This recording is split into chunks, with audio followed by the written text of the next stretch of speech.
별일 아닌데 왜 이렇게 자주 화가 날까요? 말 한마디에 욱하고 작은 실수에도 얼굴이 달아오르고 나도 모르게 목소리가 높아집니다. 화를 내고 나면 더 깊은 후회와 자책이 밀려옵니다. 왜 그랬을까? 또 감정을 못 참았네. 억누르려 해도 말없이 삼키려 해도 감정은 마치 불씨처럼 속에서 끓고 또 끓습니다. 부처님은 말씀하셨습니다. 감정은 죄가 아니나 감정에 휩쓸리는 삶은 괴로움이 된다. 오늘은 사소한 일에도 마음이 흔들리고 자꾸만 감정이 앞서는 당신에게 부처님의 지혜를 따라 마음을 다시 단단히 붙잡는 길을 전합니다. 잠들기 전 마음속 분노와 후회를 조용히 놓아두는 이 시간이 당신의 내일을 더 따뜻하게 바꿔주기를 바랍니다.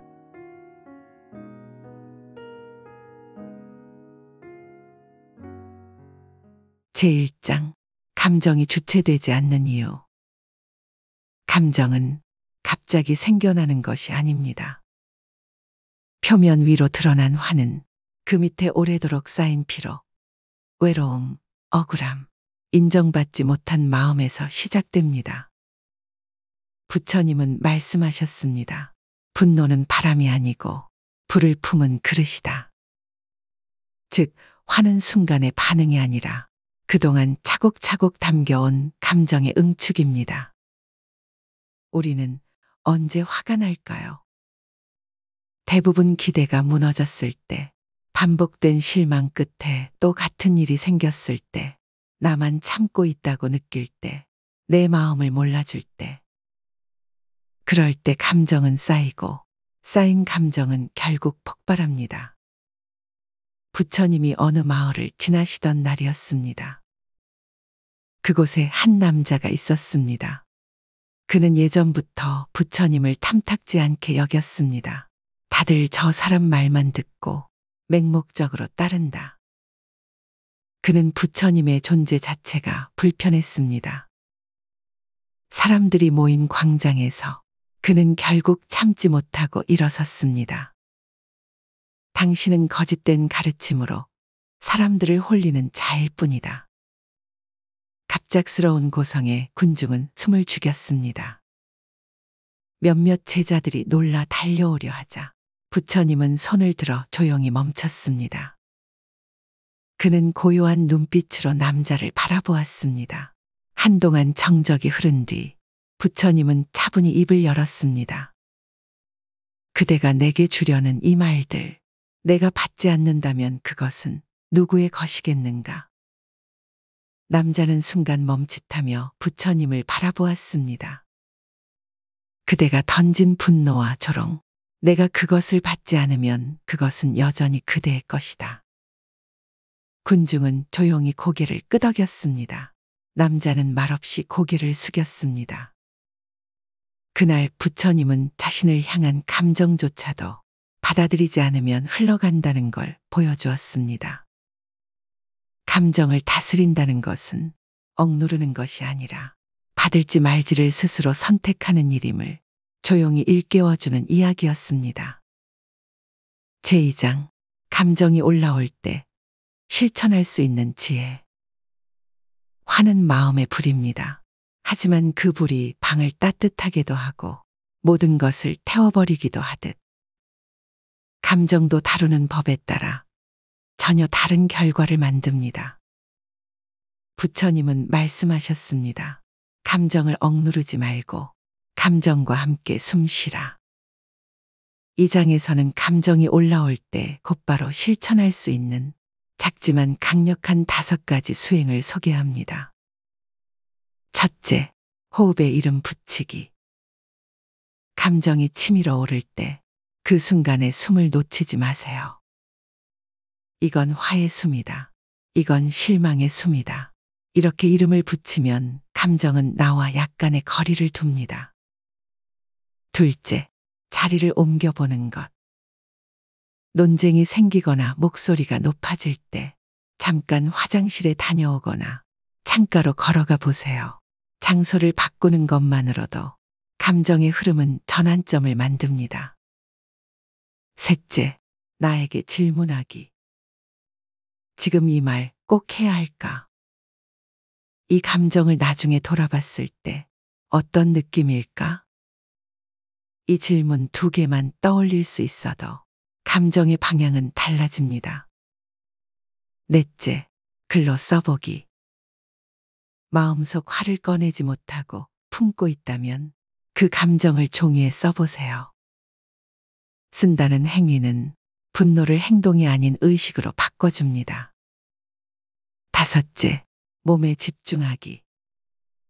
화를 참는 동안 턱이 굳고 손이 움켜쥐어지며 호흡이 짧아지는 것을 느껴보세요. 그 감각을 인식하는 것만으로도 우리는 감정에 휩쓸리지 않게 됩니다. 이 실천들은 단순하지만 삶의 갈림길에서 감정에 휘둘리지 않고 나를 지킬 수 있게 해줍니다. 한 마을에 성질이 급하고 화가 많은 나무꾼이 있었습니다. 그는 사소한 일에도 쉽게 화를 냈고 화를 낸 뒤엔 늘 후회했지만 어떻게 해야 할지 몰랐습니다. 그러던 어느 날 그는 나무를 하던 길에 부처님이 우물가에 앉아 있는 모습을 보았습니다. 나무꾼은 물었습니다. 스님, 저는 화를 잘 냅니다. 화를 내고 나면 늘 후회하고 자책합니다. 이 화 어떻게 다스릴 수 있겠습니까? 부처님은 고개를 끄덕이며 말씀하셨습니다. 화는 나쁜 것이 아니네. 그대가 스스로를 살펴보는 길이기도 하지. 그리고 작은 수행을 하나 전했습니다. 다음번 화가 날 땐 그대의 숨을 바라보게, 그 숨에 이름을 붙여보게. 이건 화의 숨이다. 이건 억울함의 숨이다. 그렇게 이름을 붙인 감정은 그대를 다치게 하지 않는다네. 그날 이후 나무꾼은 화가 올라올 때마다 말을 뱉기 전에 먼저 숨을 들여다보았습니다. 그리고 자리를 옮기고 감정을 글로 써보며 자신의 몸이 보내는 신호를 듣는 연습을 했습니다. 몇 달 후 사람들은 말했습니다. 저 나무꾼은 예전보다 얼굴이 부드러워졌네. 나무꾼은 웃으며 말했습니다. 화를 참은 것이 아니라 화에게 다가가 말을 걸었을 뿐입니다. 제3장, 감정의 후회에서 벗어나는 길. 화를 낸 뒤 우리는 말합니다. 왜 그랬을까?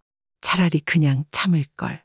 그러나 후회는 시간을 되돌리지 못하고 자책은 감정을 더 깊이 묶어둡니다. 부처님은 말씀하셨습니다. 과거는 흘렀고 미래는 오지 않았다. 지금 이 마음을 지혜로 살펴야 한다.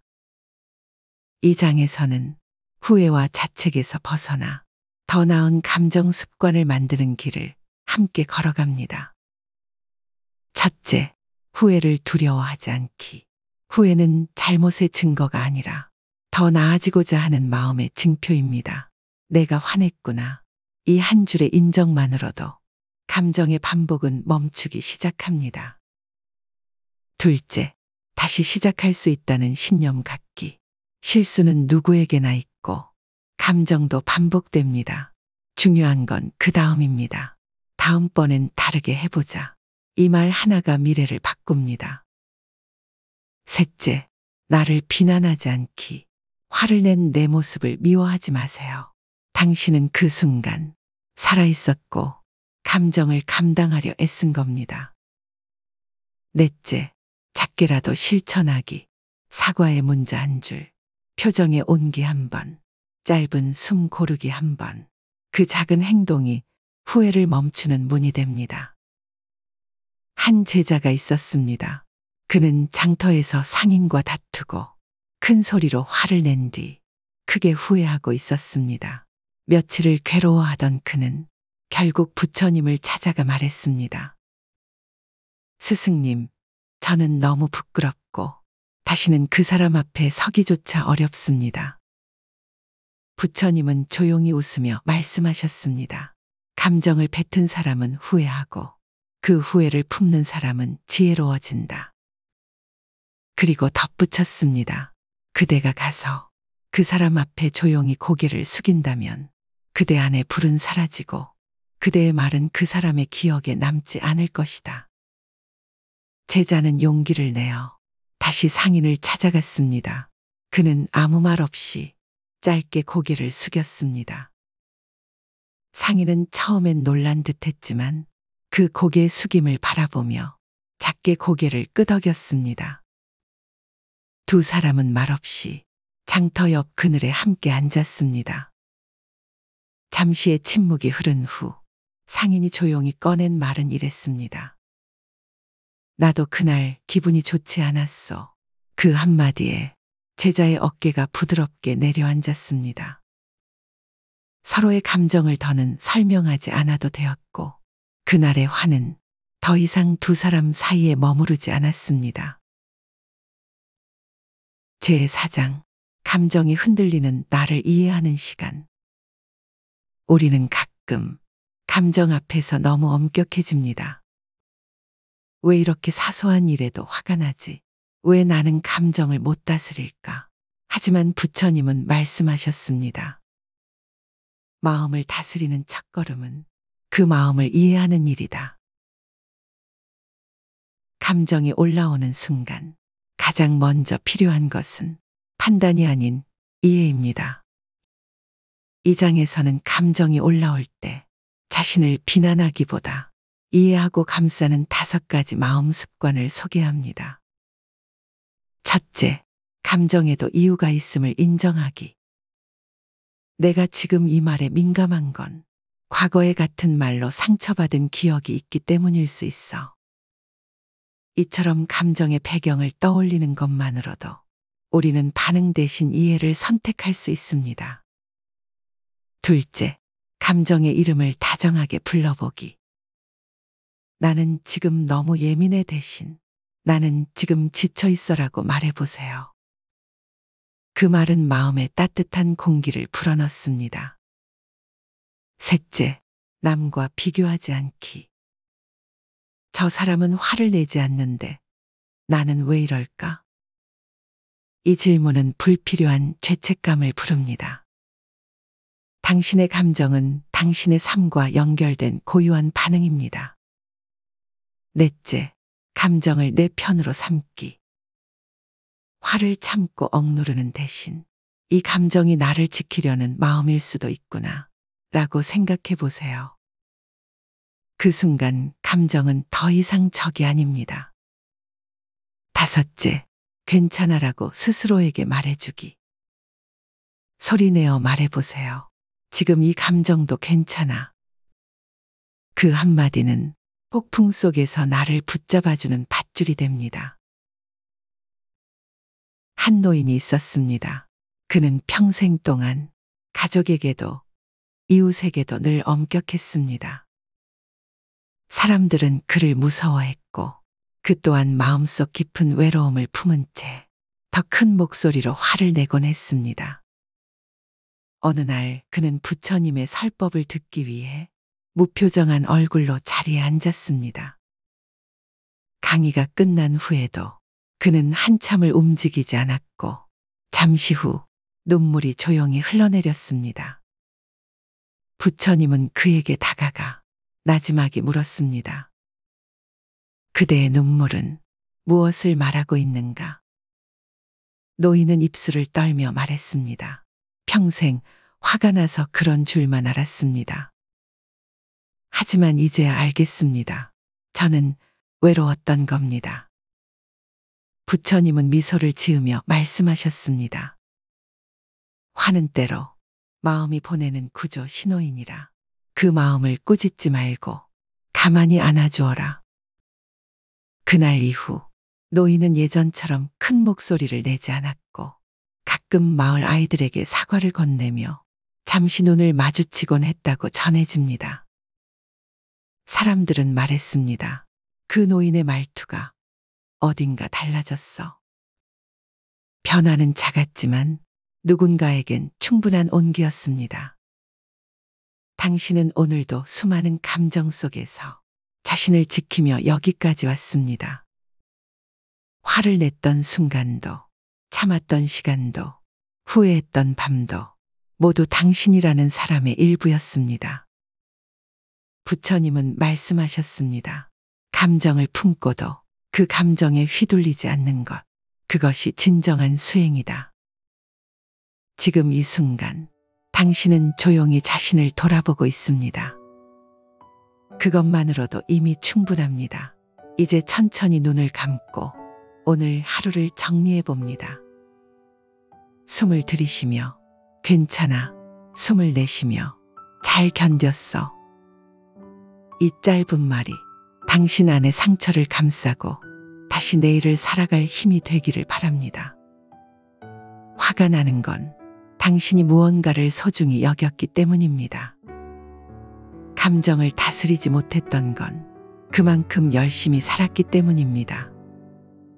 그러니 부끄러워하지 않아도 괜찮습니다. 자책하지 않아도 괜찮습니다. 당신은 충분히 잘 살아내고 있습니다. 이제 조용한 밤 공기 속에 마음을 내려놓고 편히 쉬어주세요.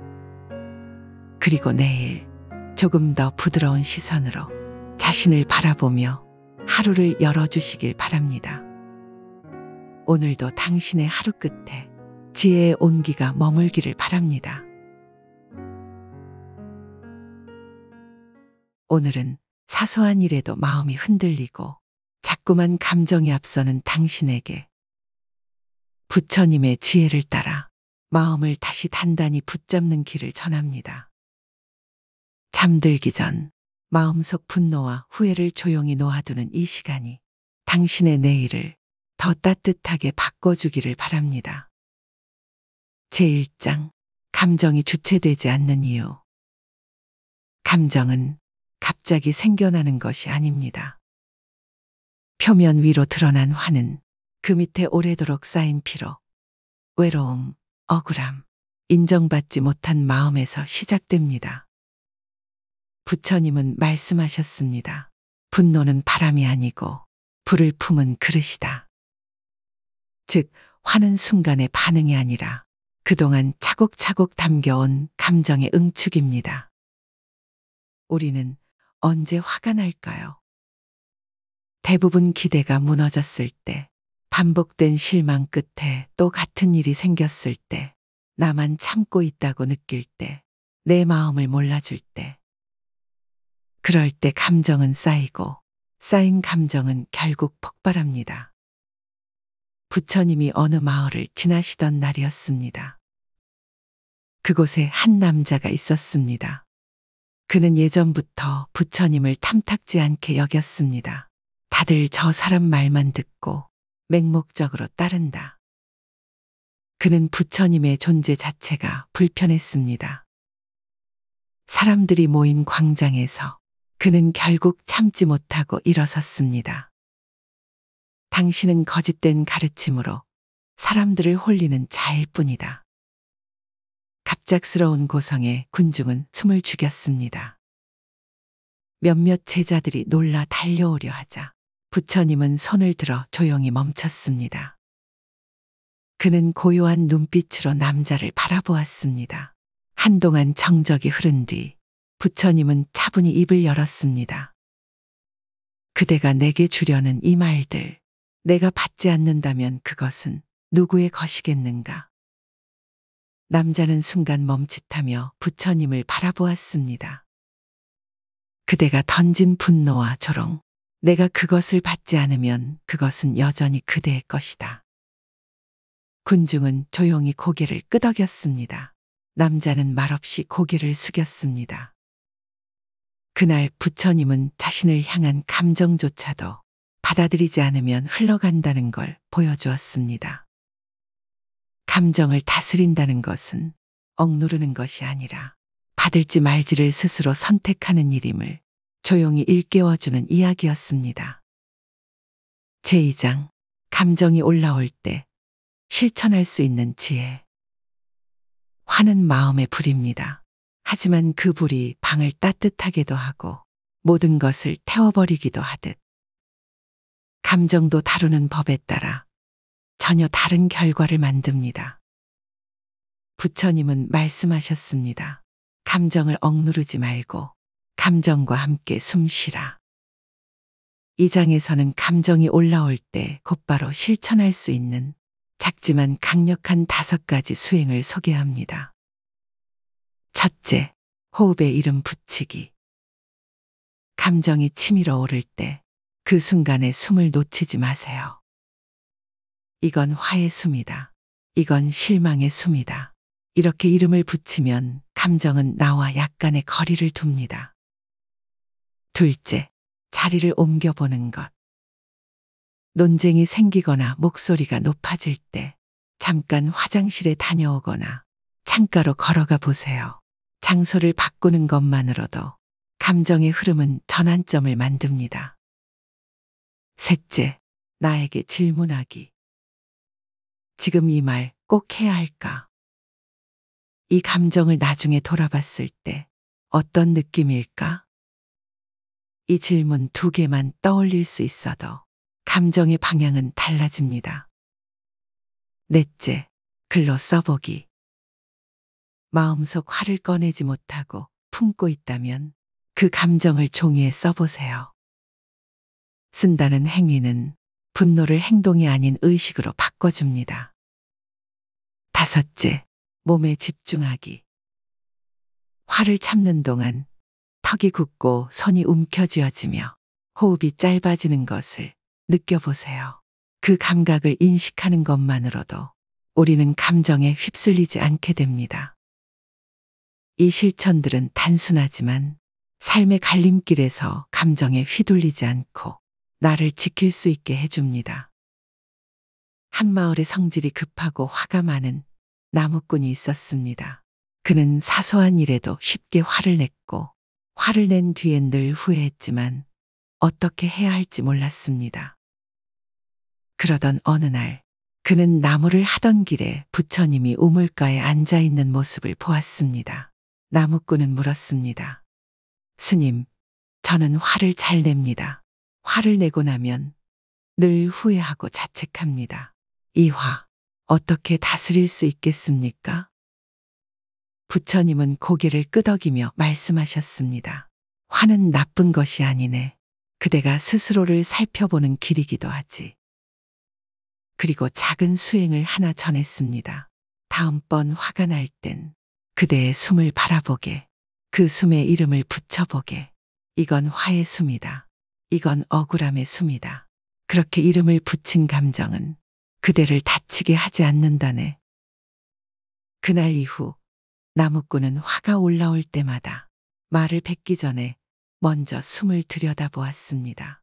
그리고 자리를 옮기고 감정을 글로 써보며 자신의 몸이 보내는 신호를 듣는 연습을 했습니다. 몇 달 후 사람들은 말했습니다. 저 나무꾼은 예전보다 얼굴이 부드러워졌네. 나무꾼은 웃으며 말했습니다. 화를 참은 것이 아니라 화에게 다가가 말을 걸었을 뿐입니다. 제3장, 감정의 후회에서 벗어나는 길. 화를 낸 뒤 우리는 말합니다. 왜 그랬을까? 차라리 그냥 참을 걸. 그러나 후회는 시간을 되돌리지 못하고 자책은 감정을 더 깊이 묶어둡니다. 부처님은 말씀하셨습니다. 과거는 흘렀고 미래는 오지 않았다. 지금 이 마음을 지혜로 살펴야 한다. 이 장에서는 후회와 자책에서 벗어나 더 나은 감정 습관을 만드는 길을 함께 걸어갑니다. 첫째, 후회를 두려워하지 않기. 후회는 잘못의 증거가 아니라 더 나아지고자 하는 마음의 증표입니다. 내가 화냈구나. 이 한 줄의 인정만으로도 감정의 반복은 멈추기 시작합니다. 둘째, 다시 시작할 수 있다는 신념 갖기. 실수는 누구에게나 있고 감정도 반복됩니다. 중요한 건 그 다음입니다. 다음번엔 다르게 해보자. 이 말 하나가 미래를 바꿉니다. 셋째, 나를 비난하지 않기. 화를 낸 내 모습을 미워하지 마세요. 당신은 그 순간 살아있었고 감정을 감당하려 애쓴 겁니다. 넷째, 작게라도 실천하기. 사과의 문자 한 줄, 표정의 온기 한 번, 짧은 숨 고르기 한 번, 그 작은 행동이 후회를 멈추는 문이 됩니다. 한 제자가 있었습니다. 그는 장터에서 상인과 다투고 큰 소리로 화를 낸 뒤 크게 후회하고 있었습니다. 며칠을 괴로워하던 그는 결국 부처님을 찾아가 말했습니다. 스승님, 저는 너무 부끄럽고 다시는 그 사람 앞에 서기조차 어렵습니다. 부처님은 조용히 웃으며 말씀하셨습니다. 감정을 뱉은 사람은 후회하고 그 후회를 품는 사람은 지혜로워진다. 그리고 덧붙였습니다. 그대가 가서 그 사람 앞에 조용히 고개를 숙인다면 그대 안에 불은 사라지고 그대의 말은 그 사람의 기억에 남지 않을 것이다. 제자는 용기를 내어 다시 상인을 찾아갔습니다. 그는 아무 말 없이 짧게 고개를 숙였습니다. 상인은 처음엔 놀란 듯 했지만 그 고개 숙임을 바라보며 작게 고개를 끄덕였습니다. 두 사람은 말없이 장터 옆 그늘에 함께 앉았습니다. 잠시의 침묵이 흐른 후 상인이 조용히 꺼낸 말은 이랬습니다. 나도 그날 기분이 좋지 않았어. 그 한마디에 제자의 어깨가 부드럽게 내려앉았습니다. 서로의 감정을 더는 설명하지 않아도 되었고 그날의 화는 더 이상 두 사람 사이에 머무르지 않았습니다.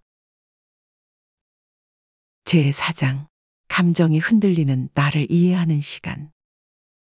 우리는 가끔 감정 앞에서 너무 엄격해집니다. 왜 이렇게 사소한 일에도 화가 나지? 왜 나는 감정을 못 다스릴까? 하지만 부처님은 말씀하셨습니다. 마음을 다스리는 첫걸음은 그 마음을 이해하는 일이다. 감정이 올라오는 순간 가장 먼저 필요한 것은 판단이 아닌 이해입니다.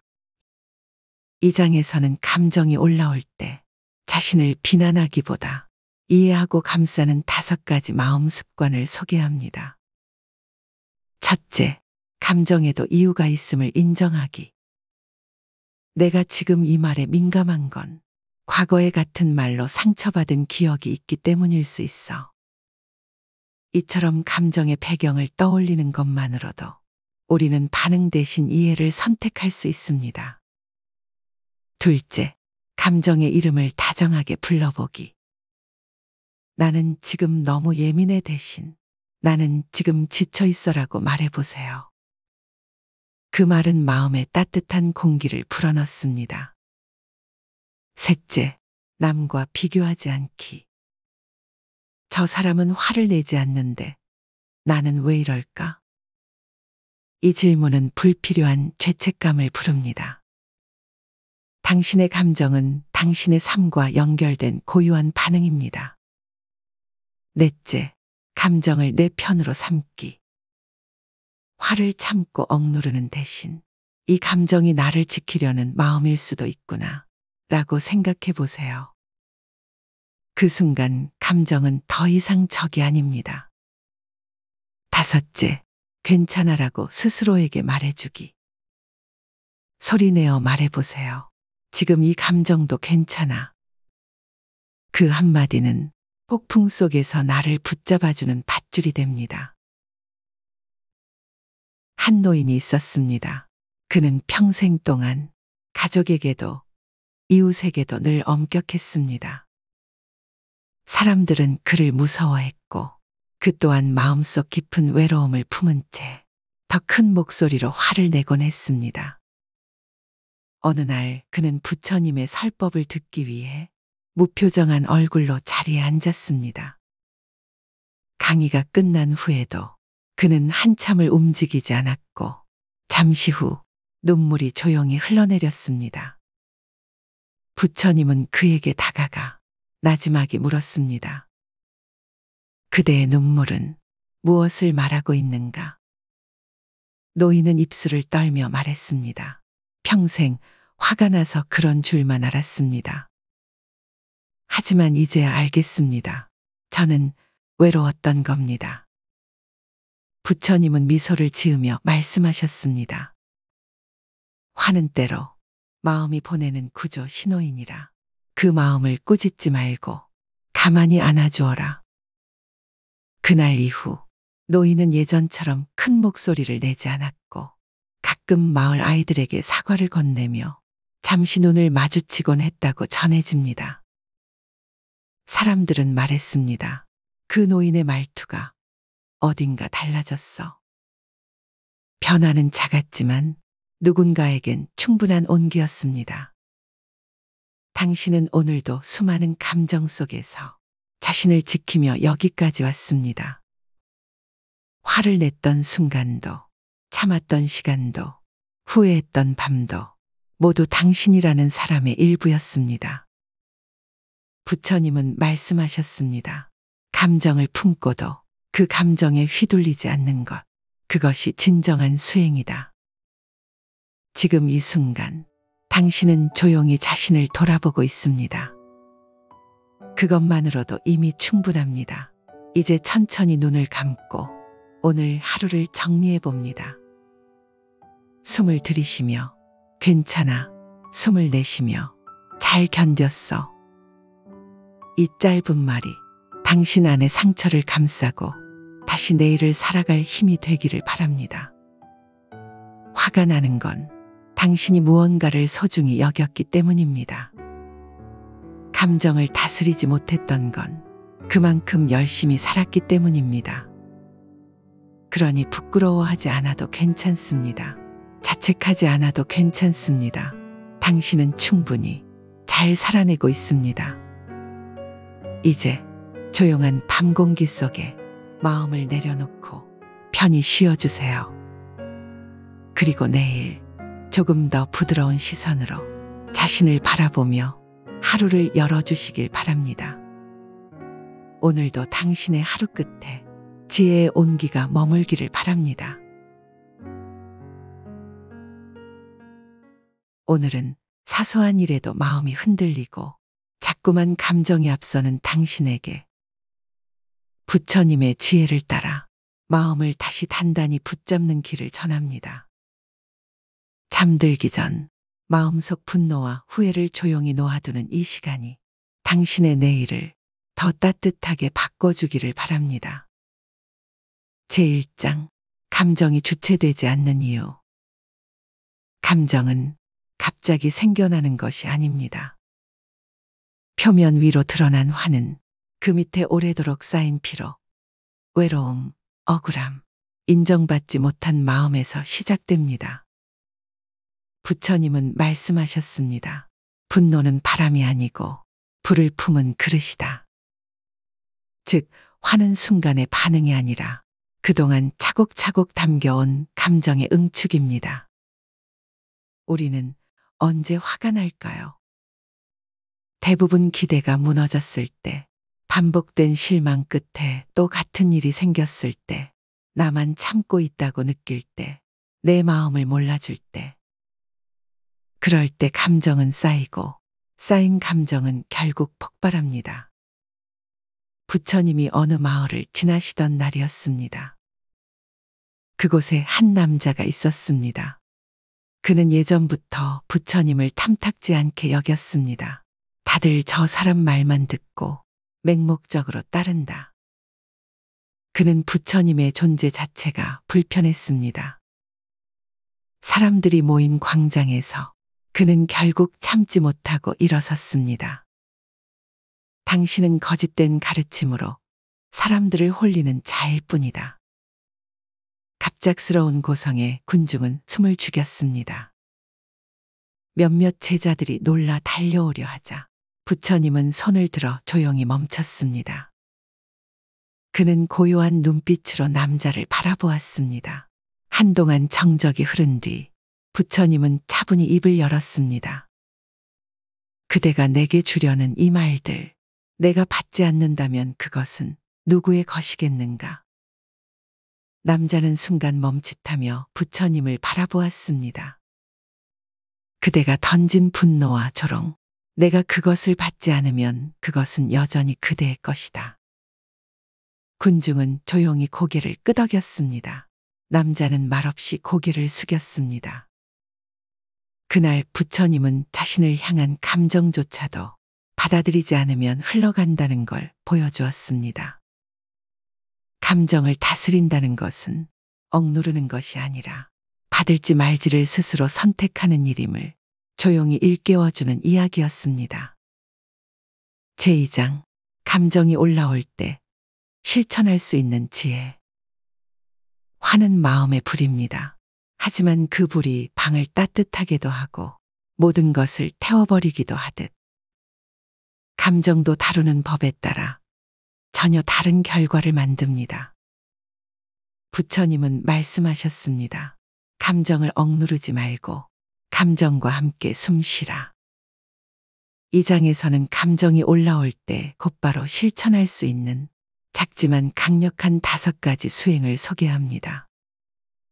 첫째, 호흡에 이름 붙이기. 감정이 치밀어 오를 때 그 순간에 숨을 놓치지 마세요. 이건 화의 숨이다. 이건 실망의 숨이다. 이렇게 이름을 붙이면 감정은 나와 약간의 거리를 둡니다. 둘째, 자리를 옮겨보는 것. 논쟁이 생기거나 목소리가 높아질 때 잠깐 화장실에 다녀오거나 창가로 걸어가 보세요. 장소를 바꾸는 것만으로도 감정의 흐름은 전환점을 만듭니다. 셋째, 나에게 질문하기. 지금 이 말 꼭 해야 할까? 이 감정을 나중에 돌아봤을 때 어떤 느낌일까? 이 질문 2개만 떠올릴 수 있어도 감정의 방향은 달라집니다. 넷째, 글로 써보기. 마음속 화를 꺼내지 못하고 품고 있다면 그 감정을 종이에 써보세요. 쓴다는 행위는 분노를 행동이 아닌 의식으로 바꿔줍니다. 다섯째, 몸에 집중하기. 화를 참는 동안 턱이 굳고 손이 움켜쥐어지며 호흡이 짧아지는 것을 느껴보세요. 그 감각을 인식하는 것만으로도 우리는 감정에 휩쓸리지 않게 됩니다. 이 실천들은 단순하지만 삶의 갈림길에서 감정에 휘둘리지 않고 나를 지킬 수 있게 해줍니다. 한 마을에 성질이 급하고 화가 많은 나무꾼이 있었습니다. 그는 사소한 일에도 쉽게 화를 냈고 화를 낸 뒤엔 늘 후회했지만 어떻게 해야 할지 몰랐습니다. 그러던 어느 날 그는 나무를 하던 길에 부처님이 우물가에 앉아 있는 모습을 보았습니다. 나무꾼은 물었습니다. 스님, 저는 화를 잘 냅니다. 화를 내고 나면 늘 후회하고 자책합니다. 이 화, 어떻게 다스릴 수 있겠습니까? 부처님은 고개를 끄덕이며 말씀하셨습니다. 화는 나쁜 것이 아니네. 그대가 스스로를 살펴보는 길이기도 하지. 그리고 작은 수행을 하나 전했습니다. 다음번 화가 날 땐 그대의 숨을 바라보게, 그 숨에 이름을 붙여보게. 이건 화의 숨이다. 이건 억울함의 숨이다. 그렇게 이름을 붙인 감정은 그대를 다치게 하지 않는다네. 그날 이후 나무꾼은 화가 올라올 때마다 말을 뱉기 전에 먼저 숨을 들여다보았습니다. 그리고 자리를 옮기고 감정을 글로 써보며 자신의 몸이 보내는 신호를 듣는 연습을 했습니다. 몇 달 후 사람들은 말했습니다. 저 나무꾼은 예전보다 얼굴이 부드러워졌네. 나무꾼은 웃으며 말했습니다. 화를 참은 것이 아니라 화에게 다가가 말을 걸었을 뿐입니다. 제3장, 감정의 후회에서 벗어나는 길. 화를 낸 뒤 우리는 말합니다. 왜 그랬을까? 차라리 그냥 참을 걸. 그러나 후회는 시간을 되돌리지 못하고 자책은 감정을 더 깊이 묶어둡니다. 부처님은 말씀하셨습니다. 과거는 흘렀고 미래는 오지 않았다. 지금 이 마음을 지혜로 살펴야 한다. 이 장에서는 후회와 자책에서 벗어나 더 나은 감정 습관을 만드는 길을 함께 걸어갑니다. 첫째, 후회를 두려워하지 않기. 후회는 잘못의 증거가 아니라 더 나아지고자 하는 마음의 증표입니다. 내가 화냈구나. 이 한 줄의 인정만으로도 감정의 반복은 멈추기 시작합니다. 둘째, 다시 시작할 수 있다는 신념 갖기. 실수는 누구에게나 있고 감정도 반복됩니다. 중요한 건 그 다음입니다. 다음번엔 다르게 해보자. 이 말 하나가 미래를 바꿉니다.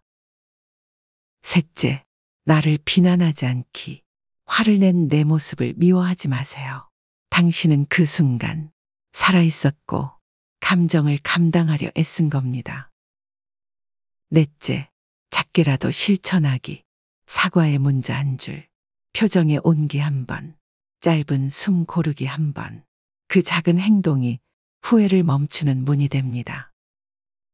한 제자가 있었습니다. 그는 장터에서 상인과 다투고 큰 소리로 화를 낸 뒤 크게 후회하고 있었습니다. 며칠을 괴로워하던 그는 결국 부처님을 찾아가 말했습니다. 스승님, 저는 너무 부끄럽고 다시는 그 사람 앞에 서기조차 어렵습니다. 부처님은 조용히 웃으며 말씀하셨습니다. 감정을 뱉은 사람은 후회하고 그 후회를 품는 사람은 지혜로워진다. 그리고 덧붙였습니다. 그대가 가서 그 사람 앞에 조용히 고개를 숙인다면 그대 안에 불은 사라지고 그대의 말은 그 사람의 기억에 남지 않을 것이다. 제자는 용기를 내어 다시 상인을 찾아갔습니다. 그는 아무 말 없이 짧게 고개를 숙였습니다. 상인은 처음엔 놀란 듯했지만 그 고개 숙임을 바라보며 작게 고개를 끄덕였습니다. 두 사람은 말없이 장터 옆 그늘에 함께 앉았습니다. 잠시의 침묵이 흐른 후 상인이 조용히 꺼낸 말은 이랬습니다. 나도 그날 기분이 좋지 않았소. 그 한마디에 제자의 어깨가 부드럽게 내려앉았습니다.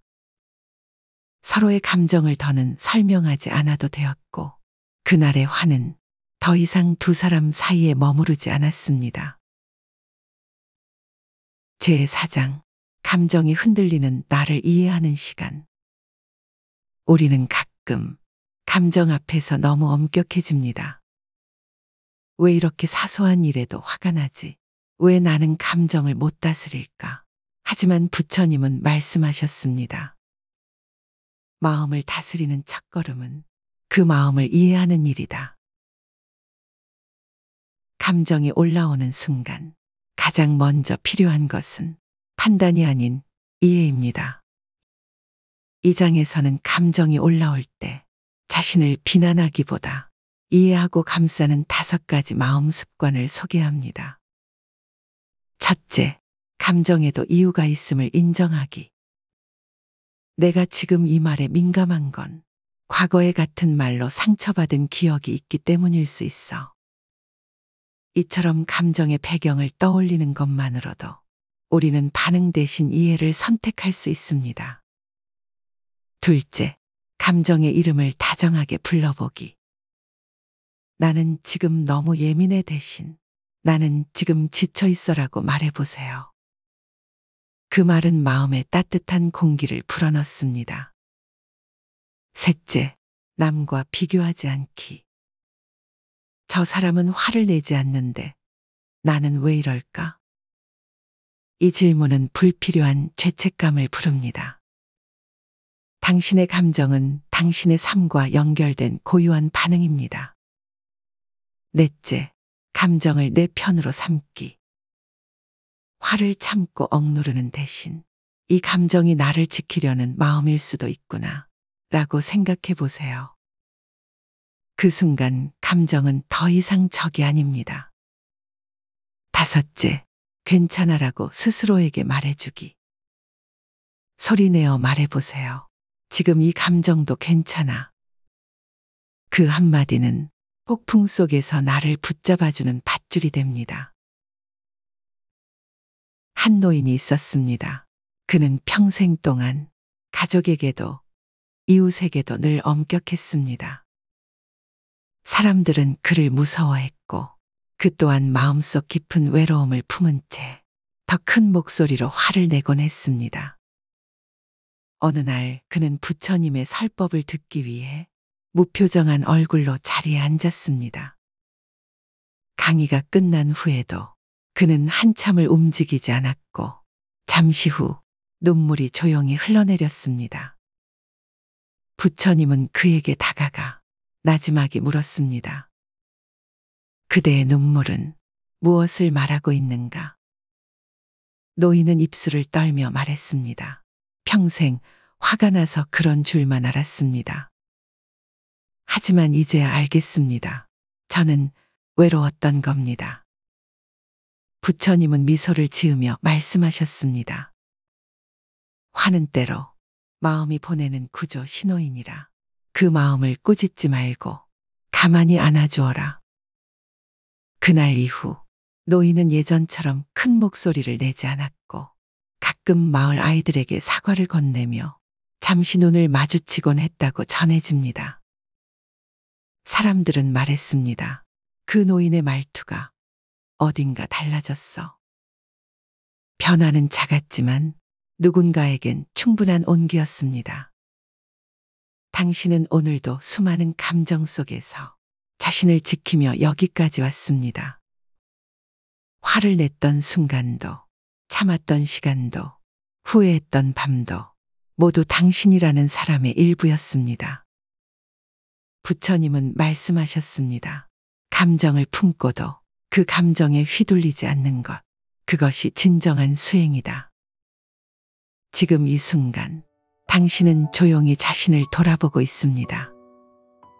그것만으로도 이미 충분합니다. 이제 천천히 눈을 감고 오늘 하루를 정리해 봅니다. 숨을 들이쉬며 괜찮아, 숨을 내쉬며 잘 견뎠어. 이 짧은 말이 당신 안의 상처를 감싸고 다시 내일을 살아갈 힘이 되기를 바랍니다. 화가 나는 건 당신이 무언가를 소중히 여겼기 때문입니다. 감정을 다스리지 못했던 건 그만큼 열심히 살았기 때문입니다.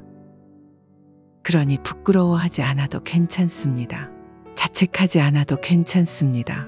당신은 충분히 잘 살아내고 있습니다. 이제 조용한 밤 공기 속에 마음을 내려놓고 편히 쉬어주세요.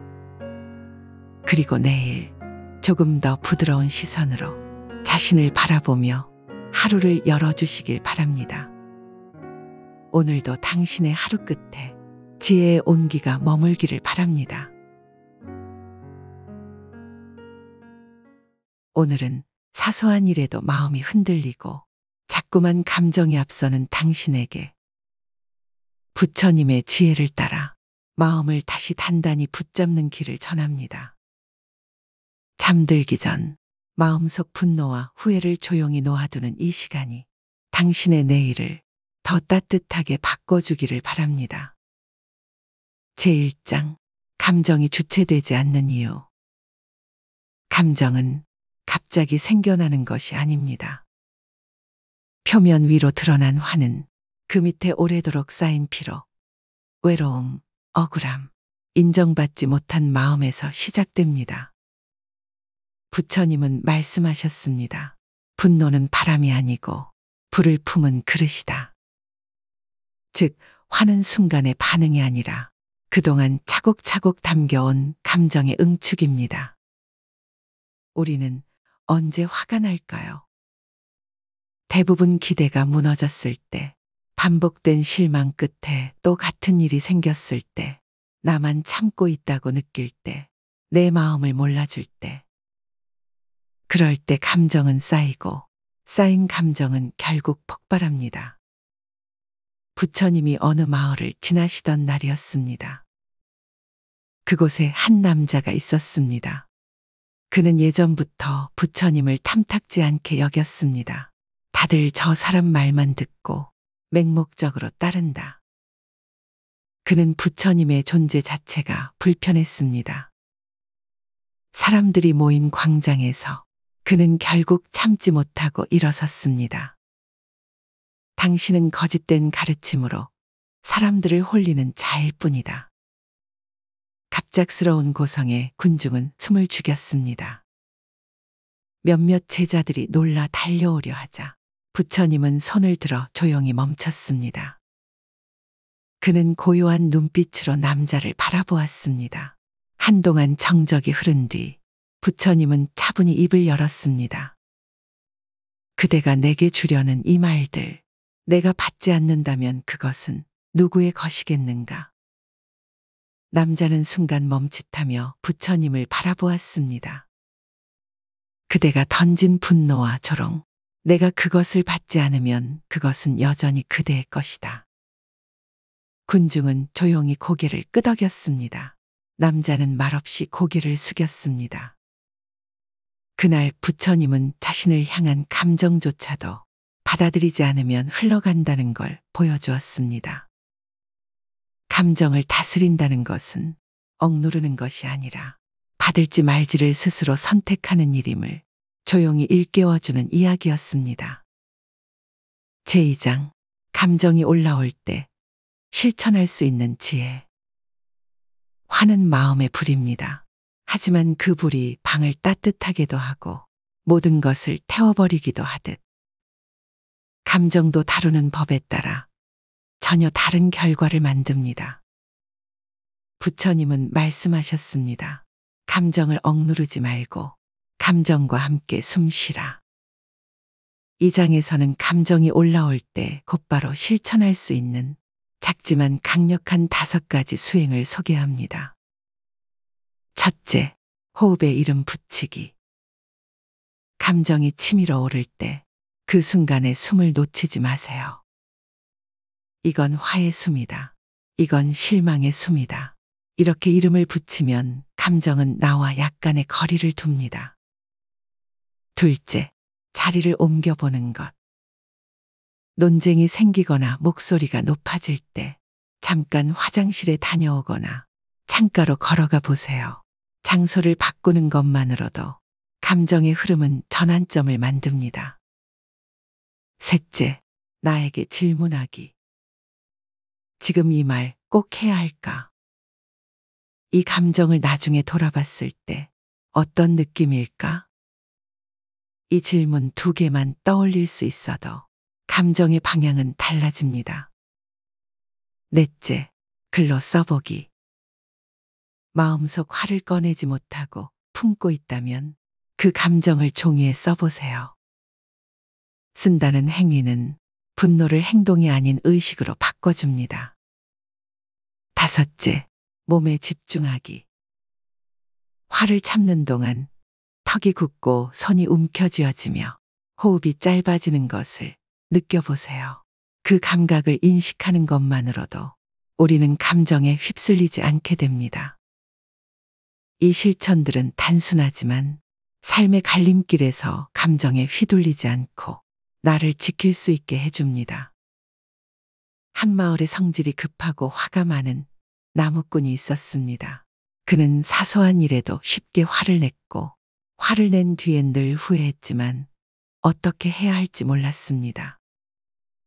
그러던 어느 날 그는 나무를 하던 길에 부처님이 우물가에 앉아 있는 모습을 보았습니다.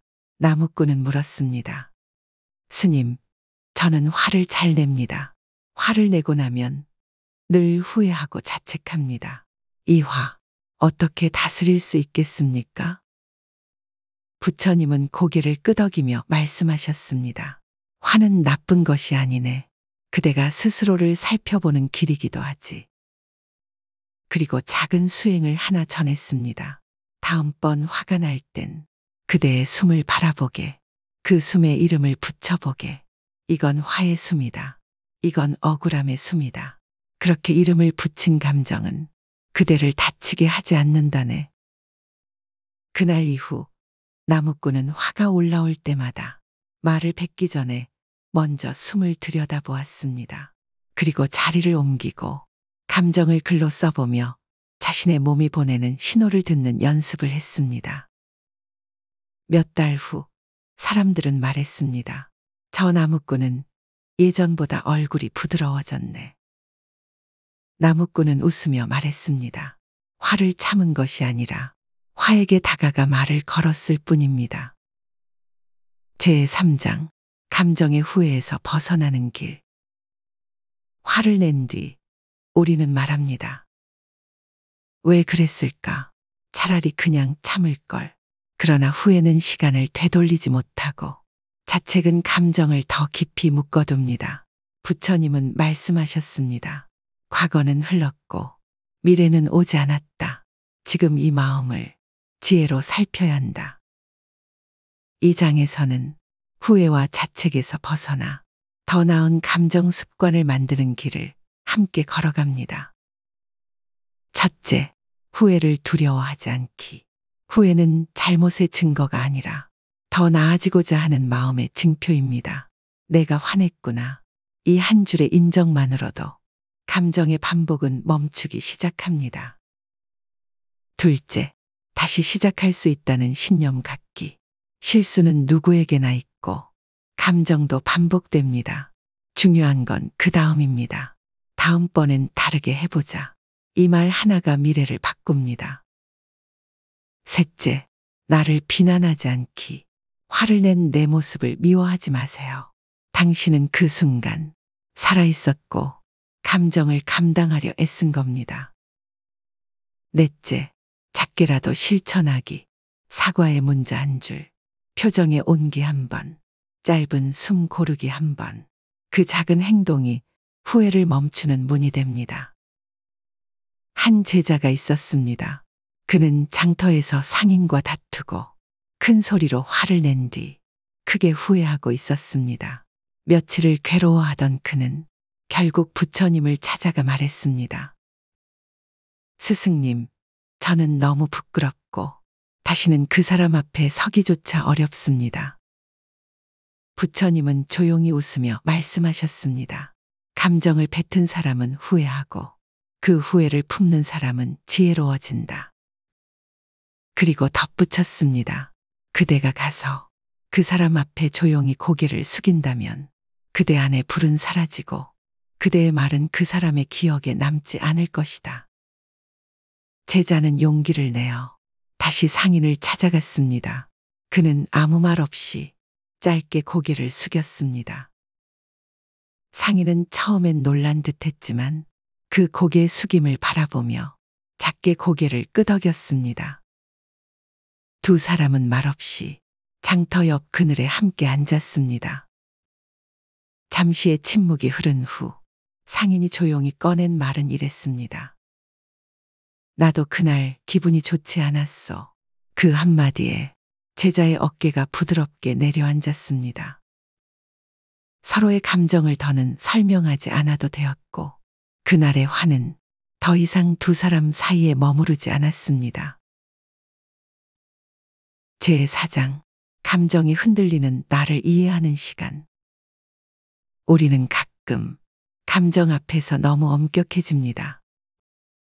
왜 이렇게 사소한 일에도 화가 나지? 왜 나는 감정을 못 다스릴까? 하지만 부처님은 말씀하셨습니다. 마음을 다스리는 첫걸음은 그 마음을 이해하는 일이다. 감정이 올라오는 순간 가장 먼저 필요한 것은 판단이 아닌 이해입니다. 이 장에서는 감정이 올라올 때 자신을 비난하기보다 이해하고 감싸는 5가지 마음 습관을 소개합니다. 첫째, 감정에도 이유가 있음을 인정하기. 내가 지금 이 말에 민감한 건 과거의 같은 말로 상처받은 기억이 있기 때문일 수 있어. 이처럼 감정의 배경을 떠올리는 것만으로도 우리는 반응 대신 이해를 선택할 수 있습니다. 둘째, 감정의 이름을 다정하게 불러보기. 나는 지금 너무 예민해 대신 나는 지금 지쳐 있어라고 말해보세요. 그 말은 마음에 따뜻한 공기를 불어넣습니다. 셋째, 남과 비교하지 않기. 저 사람은 화를 내지 않는데 나는 왜 이럴까?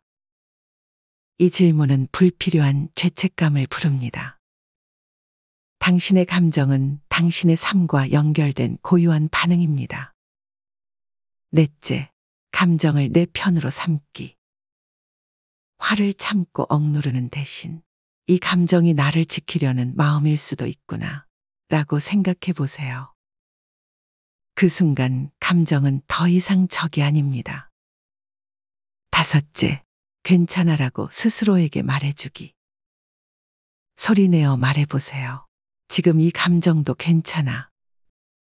그 한마디는 폭풍 속에서 나를 붙잡아주는 밧줄이 됩니다. 한 노인이 있었습니다.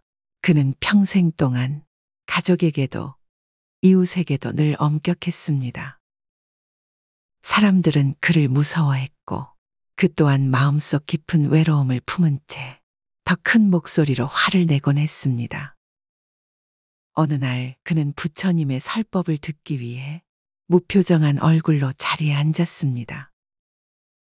강의가 끝난 후에도 그는 한참을 움직이지 않았고 잠시 후 눈물이 조용히 흘러내렸습니다.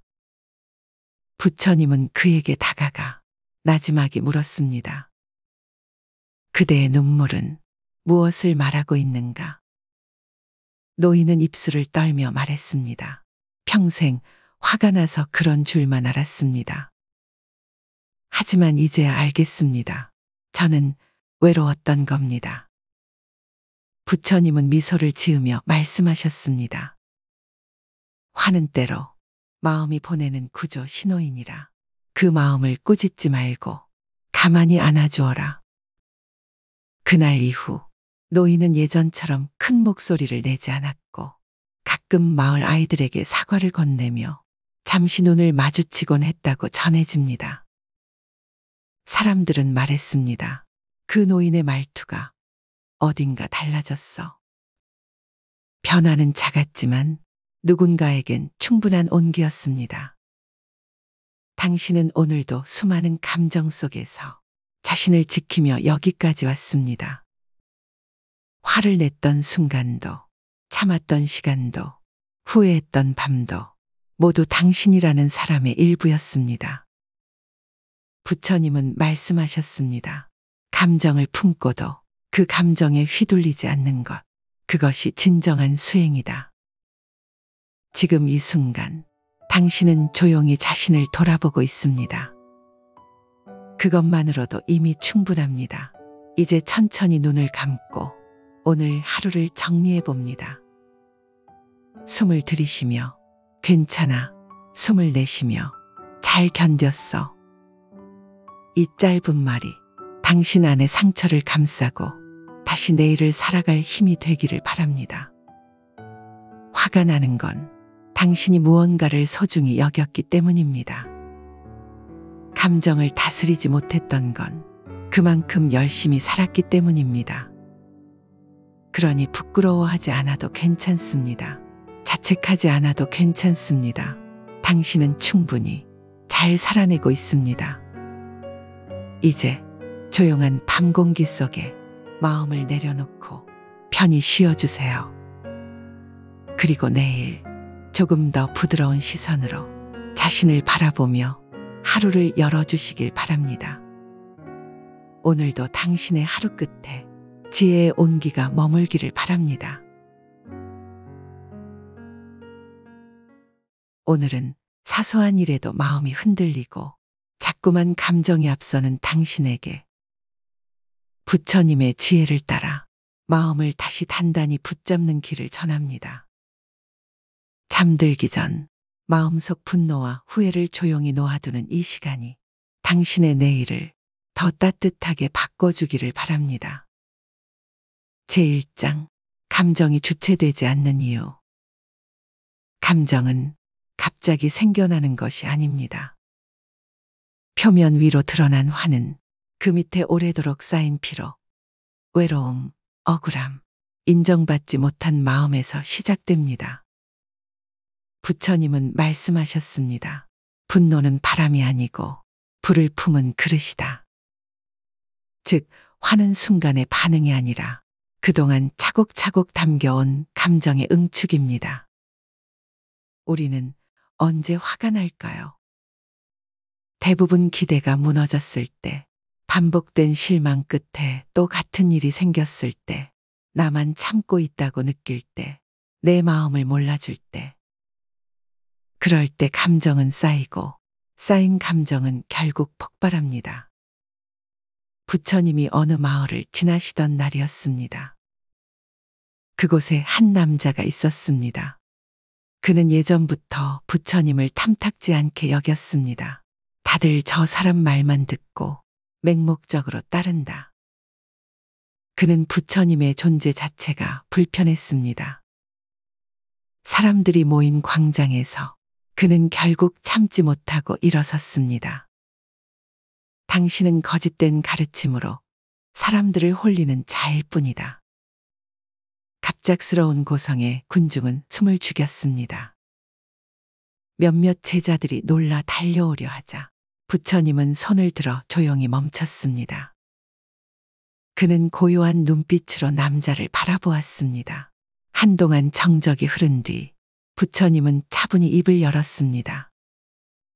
그대가 내게 주려는 이 말들, 내가 받지 않는다면 그것은 누구의 것이겠는가?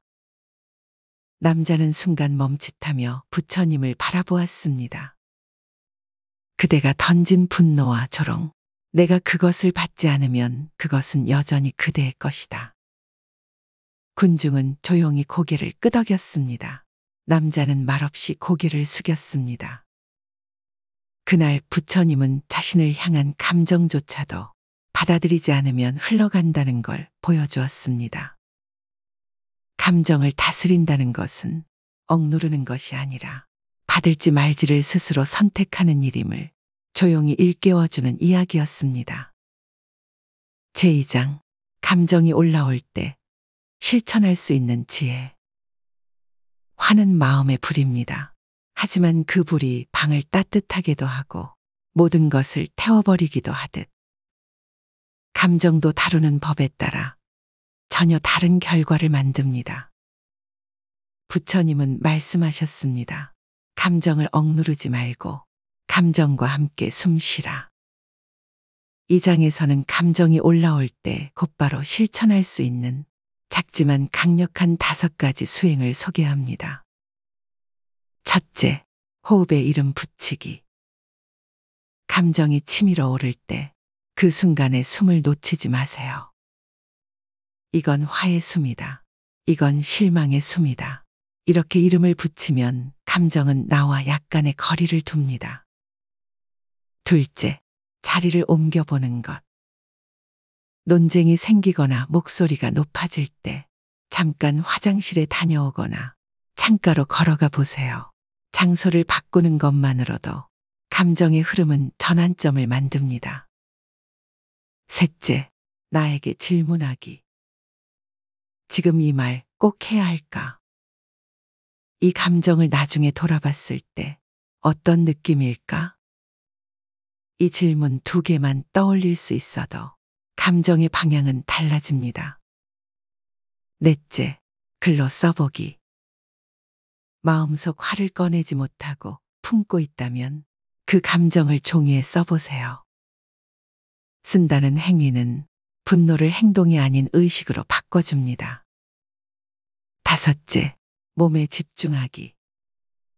화를 참는 동안 턱이 굳고 손이 움켜쥐어지며 호흡이 짧아지는 것을 느껴보세요. 그 감각을 인식하는 것만으로도 우리는 감정에 휩쓸리지 않게 됩니다. 이 실천들은 단순하지만 삶의 갈림길에서 감정에 휘둘리지 않고 나를 지킬 수 있게 해줍니다.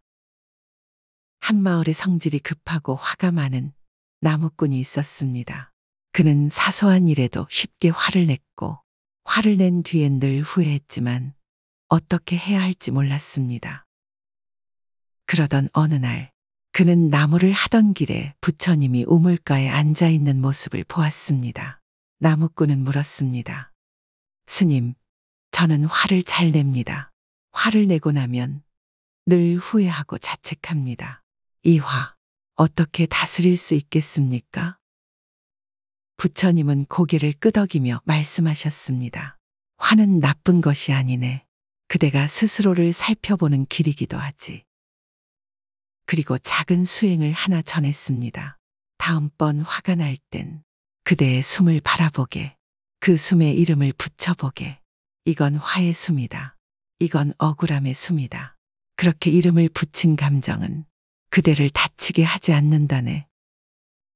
그날 이후 나무꾼은 화가 올라올 때마다 말을 뱉기 전에 먼저 숨을 들여다보았습니다.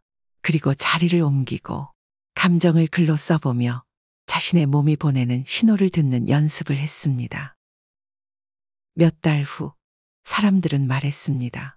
저 나무꾼은 예전보다 얼굴이 부드러워졌네. 나무꾼은 웃으며 말했습니다. 화를 참은 것이 아니라 화에게 다가가 말을 걸었을 뿐입니다. 제3장 감정의 후회에서 벗어나는 길.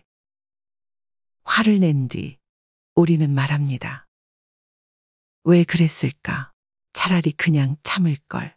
그러나 후회는 시간을 되돌리지 못하고 자책은 감정을 더 깊이 묶어둡니다. 부처님은 말씀하셨습니다. 과거는 흘렀고 미래는 오지 않았다. 지금 이 마음을 지혜로 살펴야 한다. 이 장에서는 후회와 자책에서 벗어나 더 나은 감정 습관을 만드는 길을 함께 걸어갑니다. 첫째, 후회를 두려워하지 않기. 후회는 잘못의 증거가 아니라 더 나아지고자 하는 마음의 증표입니다. 내가 화냈구나.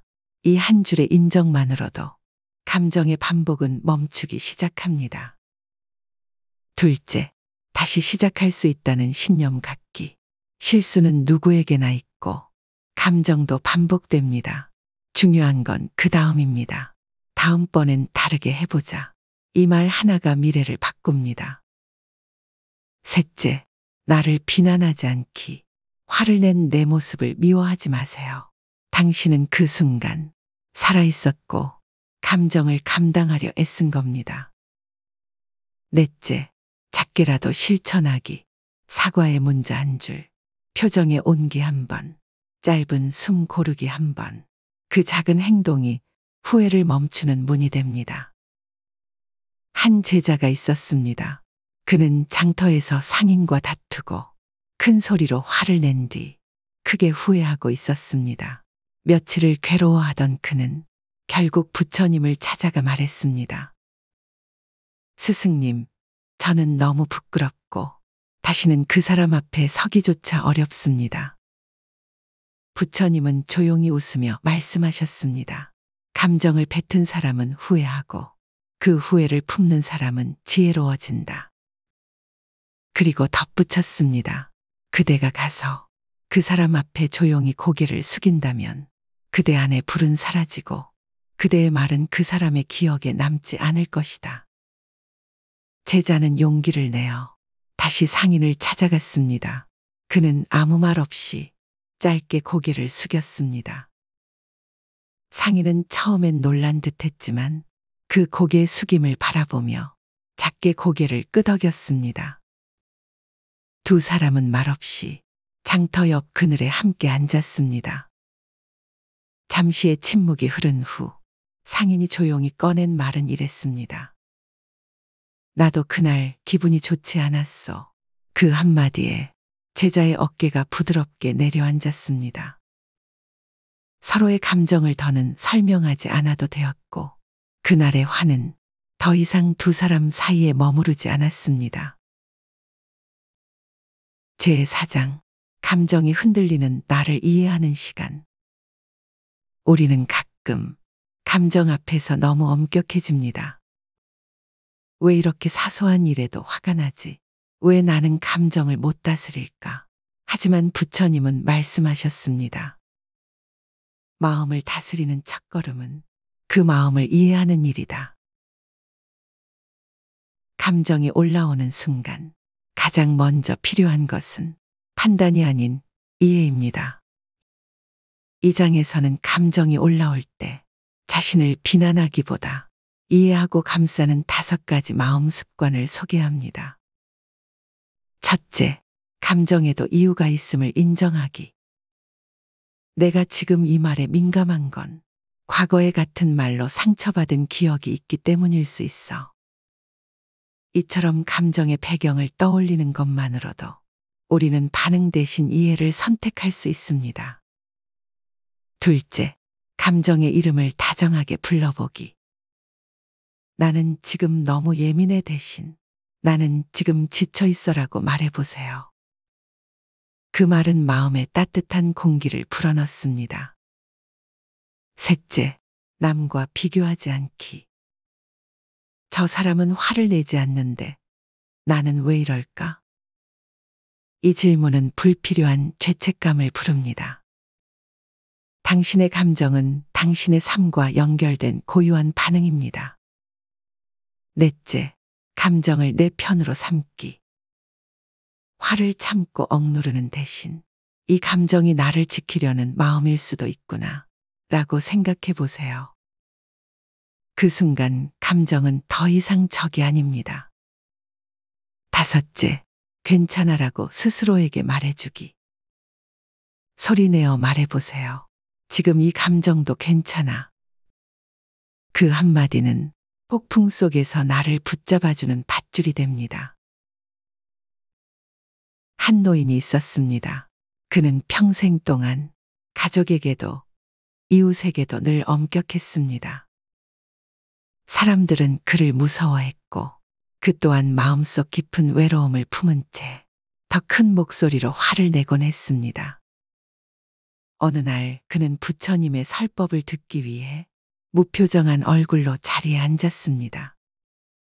강의가 끝난 후에도 그는 한참을 움직이지 않았고 잠시 후 눈물이 조용히 흘러내렸습니다. 부처님은 그에게 다가가 나지막이 물었습니다. 그대의 눈물은 무엇을 말하고 있는가? 노인은 입술을 떨며 말했습니다. 평생 화가 나서 그런 줄만 알았습니다. 하지만 이제야 알겠습니다. 저는 외로웠던 겁니다. 부처님은 미소를 지으며 말씀하셨습니다. 화는 때로 마음이 보내는 구조 신호이니라. 그 마음을 꾸짖지 말고 가만히 안아주어라. 그날 이후 노인은 예전처럼 큰 목소리를 내지 않았고 가끔 마을 아이들에게 사과를 건네며 잠시 눈을 마주치곤 했다고 전해집니다. 사람들은 말했습니다. 그 노인의 말투가 어딘가 달라졌어. 변화는 작았지만 누군가에겐 충분한 온기였습니다. 당신은 오늘도 수많은 감정 속에서 자신을 지키며 여기까지 왔습니다.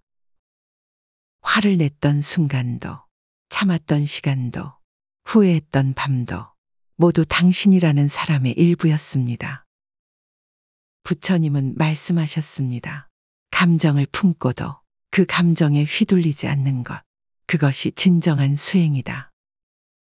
지금 이 순간 당신은 조용히 자신을 돌아보고 있습니다. 그것만으로도 이미 충분합니다. 이제 천천히 눈을 감고 오늘 하루를 정리해 봅니다. 숨을 들이쉬며 괜찮아, 숨을 내쉬며 잘 견뎠어. 이 짧은 말이 당신 안의 상처를 감싸고 다시 내일을 살아갈 힘이 되기를 바랍니다. 화가 나는 건 당신이 무언가를 소중히 여겼기 때문입니다.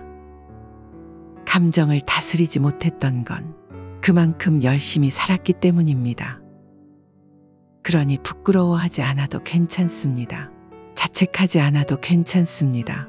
당신은 충분히 잘 살아내고 있습니다. 이제 조용한 밤 공기 속에 마음을 내려놓고 편히 쉬어주세요. 그리고 내일 조금 더 부드러운 시선으로 자신을 바라보며 하루를 열어주시길 바랍니다. 오늘도 당신의 하루 끝에 지혜의 온기가 머물기를 바랍니다. 오늘은 사소한 일에도 마음이 흔들리고 자꾸만 감정이 앞서는 당신에게 부처님의 지혜를 따라 마음을 다시 단단히 붙잡는 길을 전합니다. 잠들기 전 마음속 분노와 후회를 조용히 놓아두는 이 시간이 당신의 내일을 더 따뜻하게 바꿔주기를 바랍니다. 제1장 감정이 주체되지 않는 이유. 감정은 갑자기 생겨나는 것이 아닙니다. 표면 위로 드러난 화는 그 밑에 오래도록 쌓인 피로, 외로움, 억울함, 인정받지 못한 마음에서 시작됩니다. 부처님은 말씀하셨습니다. 분노는 바람이 아니고 불을 품은 그릇이다. 즉, 화는 순간의 반응이 아니라 그동안 차곡차곡 담겨온 감정의 응축입니다. 우리는 언제 화가 날까요? 대부분 기대가 무너졌을 때, 반복된 실망 끝에 또 같은 일이 생겼을 때, 나만 참고 있다고 느낄 때, 내 마음을 몰라줄 때. 그럴 때 감정은 쌓이고, 쌓인 감정은 결국 폭발합니다. 부처님이 어느 마을을 지나시던 날이었습니다. 그곳에 한 남자가 있었습니다. 그는 예전부터 부처님을 탐탁지 않게 여겼습니다. 다들 저 사람 말만 듣고 맹목적으로 따른다. 그는 부처님의 존재 자체가 불편했습니다. 사람들이 모인 광장에서 그는 결국 참지 못하고 일어섰습니다. 당신은 거짓된 가르침으로 사람들을 홀리는 자일 뿐이다. 갑작스러운 고성에 군중은 숨을 죽였습니다. 몇몇 제자들이 놀라 달려오려 하자 부처님은 손을 들어 조용히 멈췄습니다. 그는 고요한 눈빛으로 남자를 바라보았습니다. 한동안 정적이 흐른 뒤 부처님은 차분히 입을 열었습니다. 그대가 내게 주려는 이 말들, 내가 받지 않는다면 그것은 누구의 것이겠는가? 남자는 순간 멈칫하며 부처님을 바라보았습니다. 그대가 던진 분노와 조롱, 내가 그것을 받지 않으면 그것은 여전히 그대의 것이다. 군중은 조용히 고개를 끄덕였습니다. 남자는 말없이 고개를 숙였습니다. 그날 부처님은 자신을 향한 감정조차도 받아들이지 않으면 흘러간다는 걸 보여주었습니다. 감정을 다스린다는 것은 억누르는 것이 아니라 받을지 말지를 스스로 선택하는 일임을 조용히 일깨워주는 이야기였습니다. 제2장, 감정이 올라올 때 실천할 수 있는 지혜. 화는 마음의 불입니다. 하지만 그 불이 방을 따뜻하게도 하고 모든 것을 태워버리기도 하듯 감정도 다루는 법에 따라 전혀 다른 결과를 만듭니다. 부처님은 말씀하셨습니다. 감정을 억누르지 말고 감정과 함께 숨 쉬라. 이 장에서는 감정이 올라올 때 곧바로 실천할 수 있는 작지만 강력한 5가지 수행을 소개합니다. 첫째, 호흡에 이름 붙이기. 감정이 치밀어 오를 때 그 순간에 숨을 놓치지 마세요. 이건 화의 숨이다. 이건 실망의 숨이다. 이렇게 이름을 붙이면 감정은 나와 약간의 거리를 둡니다. 둘째, 자리를 옮겨보는 것. 논쟁이 생기거나 목소리가 높아질 때 잠깐 화장실에 다녀오거나 창가로 걸어가 보세요.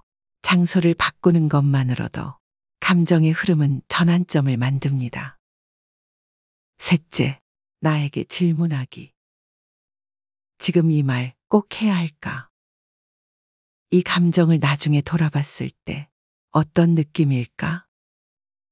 이 질문 2개만 떠올릴 수 있어도 감정의 방향은 달라집니다. 넷째, 글로 써보기. 마음속 화를 꺼내지 못하고 품고 있다면 그 감정을 종이에 써보세요. 쓴다는 행위는 분노를 행동이 아닌 의식으로 바꿔줍니다. 다섯째, 몸에 집중하기. 화를 참는 동안 턱이 굳고 손이 움켜쥐어지며 호흡이 짧아지는 것을 느껴보세요. 그 감각을 인식하는 것만으로도 우리는 감정에 휩쓸리지 않게 됩니다. 이 실천들은 단순하지만 삶의 갈림길에서 감정에 휘둘리지 않고 나를 지킬 수 있게 해줍니다.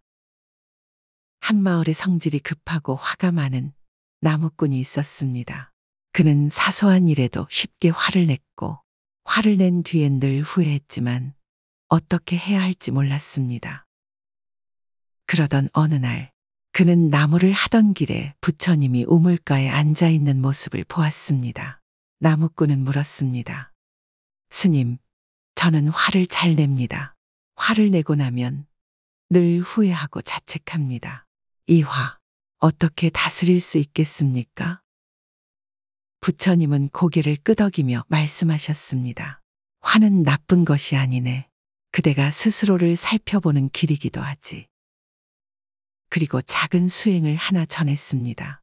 다음번 화가 날 땐 그대의 숨을 바라보게, 그 숨에 이름을 붙여보게. 이건 화의 숨이다. 이건 억울함의 숨이다. 그렇게 이름을 붙인 감정은 그대를 다치게 하지 않는다네. 그날 이후 나무꾼은 화가 올라올 때마다 말을 뱉기 전에 먼저 숨을 들여다보았습니다. 그리고 자리를 옮기고 감정을 글로 써보며 자신의 몸이 보내는 신호를 듣는 연습을 했습니다. 몇 달 후 사람들은 말했습니다. 저 나무꾼은 예전보다 얼굴이 부드러워졌네. 나무꾼은 웃으며 말했습니다. 화를 참은 것이 아니라 화에게 다가가 말을 걸었을 뿐입니다. 제3장 감정의 후회에서 벗어나는 길. 화를 낸 뒤 우리는 말합니다. 왜 그랬을까? 차라리 그냥 참을 걸. 그러나 후회는 시간을 되돌리지 못하고 자책은 감정을 더 깊이 묶어둡니다. 부처님은 말씀하셨습니다. 과거는 흘렀고 미래는 오지 않았다. 지금 이 마음을 지혜로 살펴야 한다. 이 장에서는 후회와 자책에서 벗어나 더 나은 감정 습관을 만드는 길을 함께 걸어갑니다. 첫째, 후회를 두려워하지 않기. 후회는 잘못의 증거가 아니라 더 나아지고자 하는 마음의 증표입니다. 내가 화냈구나. 이 한 줄의 인정만으로도 감정의 반복은 멈추기 시작합니다.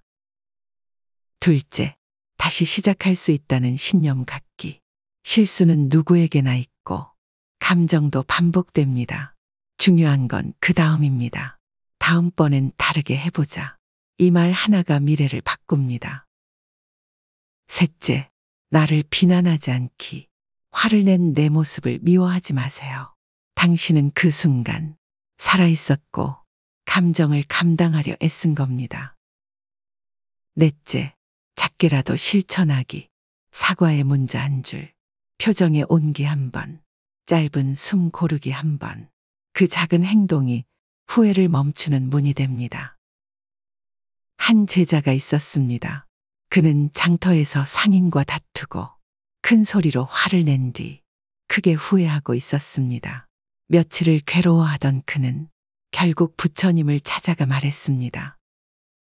스승님, 저는 너무 부끄럽고 다시는 그 사람 앞에 서기조차 어렵습니다. 부처님은 조용히 웃으며 말씀하셨습니다. 감정을 뱉은 사람은 후회하고 그 후회를 품는 사람은 지혜로워진다. 그리고 덧붙였습니다. 그대가 가서 그 사람 앞에 조용히 고개를 숙인다면 그대 안에 불은 사라지고 그대의 말은 그 사람의 기억에 남지 않을 것이다. 제자는 용기를 내어 다시 상인을 찾아갔습니다.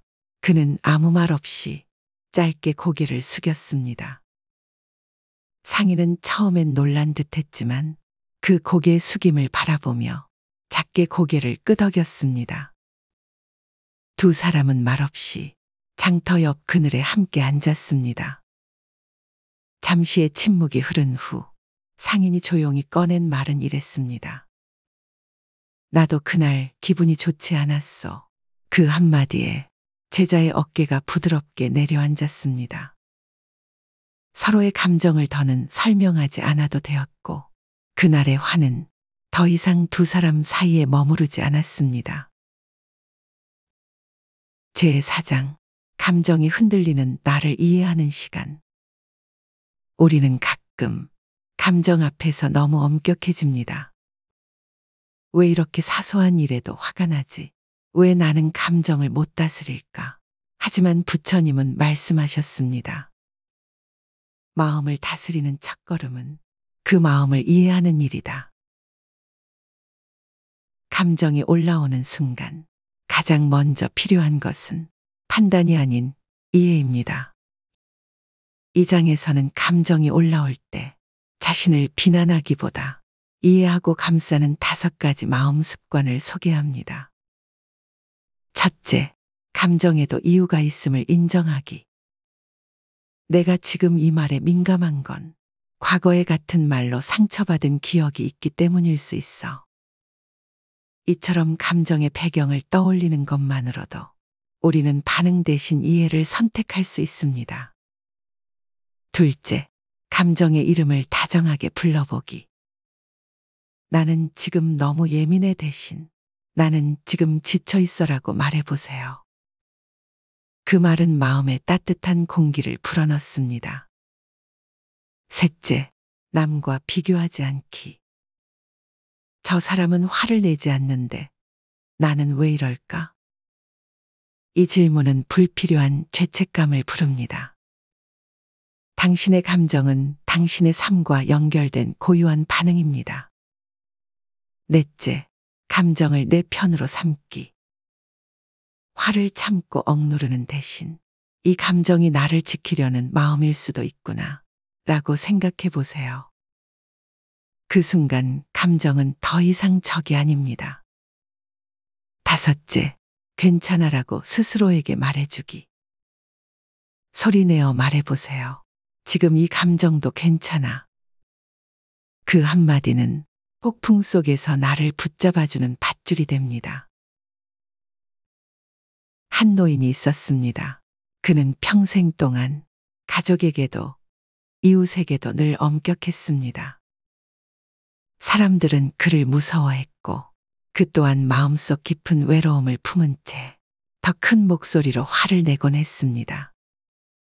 어느 날 그는 부처님의 설법을 듣기 위해 무표정한 얼굴로 자리에 앉았습니다.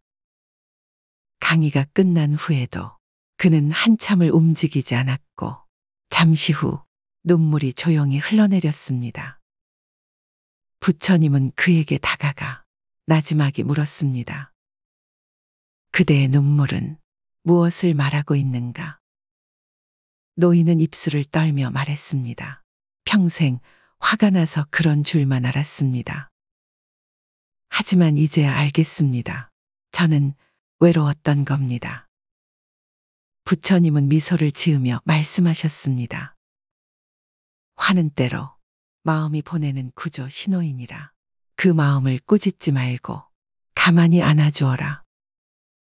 그날 이후 노인은 예전처럼 큰 목소리를 내지 않았고 가끔 마을 아이들에게 사과를 건네며 잠시 눈을 마주치곤 했다고 전해집니다. 사람들은 말했습니다. 그 노인의 말투가 어딘가 달라졌어. 변화는 작았지만 누군가에겐 충분한 온기였습니다. 당신은 오늘도 수많은 감정 속에서 자신을 지키며 여기까지 왔습니다. 화를 냈던 순간도, 참았던 시간도, 후회했던 밤도 모두 당신이라는 사람의 일부였습니다. 부처님은 말씀하셨습니다. 감정을 품고도 그 감정에 휘둘리지 않는 것, 그것이 진정한 수행이다. 지금 이 순간 당신은 조용히 자신을 돌아보고 있습니다. 그것만으로도 이미 충분합니다. 이제 천천히 눈을 감고 오늘 하루를 정리해 봅니다. 숨을 들이쉬며 괜찮아, 숨을 내쉬며 잘 견뎠어. 이 짧은 말이 당신 안의 상처를 감싸고 다시 내일을 살아갈 힘이 되기를 바랍니다. 화가 나는 건 당신이 무언가를 소중히 여겼기 때문입니다. 감정을 다스리지 못했던 건 그만큼 열심히 살았기 때문입니다. 그러니 부끄러워하지 않아도 괜찮습니다. 자책하지 않아도 괜찮습니다. 당신은 충분히 잘 살아내고 있습니다. 이제 조용한 밤 공기 속에 마음을 내려놓고 편히 쉬어주세요. 그리고 내일 조금 더 부드러운 시선으로 자신을 바라보며 하루를 열어주시길 바랍니다. 오늘도 당신의 하루 끝에 지혜의 온기가 머물기를 바랍니다. 오늘은 사소한 일에도 마음이 흔들리고 자꾸만 감정이 앞서는 당신에게 부처님의 지혜를 따라 마음을 다시 단단히 붙잡는 길을 전합니다. 잠들기 전 마음속 분노와 후회를 조용히 놓아두는 이 시간이 당신의 내일을 더 따뜻하게 바꿔주기를 바랍니다. 제1장 감정이 주체되지 않는 이유. 감정은 갑자기 생겨나는 것이 아닙니다. 표면 위로 드러난 화는 그 밑에 오래도록 쌓인 피로, 외로움, 억울함, 인정받지 못한 마음에서 시작됩니다. 부처님은 말씀하셨습니다. 분노는 바람이 아니고 불을 품은 그릇이다. 즉, 화는 순간의 반응이 아니라 그동안 차곡차곡 담겨온 감정의 응축입니다. 우리는 언제 화가 날까요? 대부분 기대가 무너졌을 때, 반복된 실망 끝에 또 같은 일이 생겼을 때, 나만 참고 있다고 느낄 때, 내 마음을 몰라줄 때. 그럴 때 감정은 쌓이고, 쌓인 감정은 결국 폭발합니다. 부처님이 어느 마을을 지나시던 날이었습니다. 그곳에 한 남자가 있었습니다. 그는 예전부터 부처님을 탐탁지 않게 여겼습니다. 다들 저 사람 말만 듣고 맹목적으로 따른다. 그는 부처님의 존재 자체가 불편했습니다. 사람들이 모인 광장에서 그는 결국 참지 못하고 일어섰습니다. 당신은 거짓된 가르침으로 사람들을 홀리는 자일 뿐이다. 갑작스러운 고성에 군중은 숨을 죽였습니다. 몇몇 제자들이 놀라 달려오려 하자 부처님은 손을 들어 조용히 멈췄습니다. 그는 고요한 눈빛으로 남자를 바라보았습니다. 한동안 정적이 흐른 뒤 부처님은 차분히 입을 열었습니다. 그대가 내게 주려는 이 말들, 내가 받지 않는다면 그것은 누구의 것이겠는가? 남자는 순간 멈칫하며 부처님을 바라보았습니다. 그대가 던진 분노와 조롱, 내가 그것을 받지 않으면 그것은 여전히 그대의 것이다. 군중은 조용히 고개를 끄덕였습니다. 남자는 말없이 고개를 숙였습니다. 그날 부처님은 자신을 향한 감정조차도 받아들이지 않으면 흘러간다는 걸 보여주었습니다. 감정을 다스린다는 것은 억누르는 것이 아니라 받을지 말지를 스스로 선택하는 일임을 조용히 일깨워주는 이야기였습니다. 제2장 감정이 올라올 때 실천할 수 있는 지혜. 화는 마음의 불입니다. 하지만 그 불이 방을 따뜻하게도 하고 모든 것을 태워버리기도 하듯 감정도 다루는 법에 따라 전혀 다른 결과를 만듭니다. 부처님은 말씀하셨습니다. 감정을 억누르지 말고 감정과 함께 숨 쉬라. 이 장에서는 감정이 올라올 때 곧바로 실천할 수 있는 작지만 강력한 5가지 수행을 소개합니다. 첫째, 호흡에 이름 붙이기. 감정이 치밀어 오를 때 그 순간에 숨을 놓치지 마세요. 이건 화의 숨이다. 이건 실망의 숨이다. 이렇게 이름을 붙이면 감정은 나와 약간의 거리를 둡니다.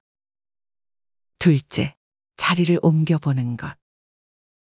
논쟁이 생기거나 목소리가 높아질 때 잠깐 화장실에 다녀오거나 창가로 걸어가 보세요.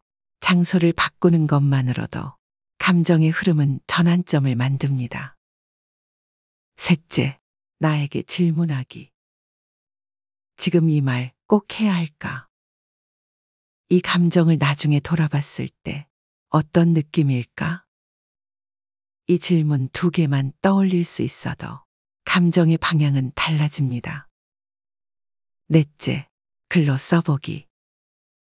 마음속 화를 꺼내지 못하고 품고 있다면 그 감정을 종이에 써보세요. 쓴다는 행위는 분노를 행동이 아닌 의식으로 바꿔줍니다. 다섯째, 몸에 집중하기.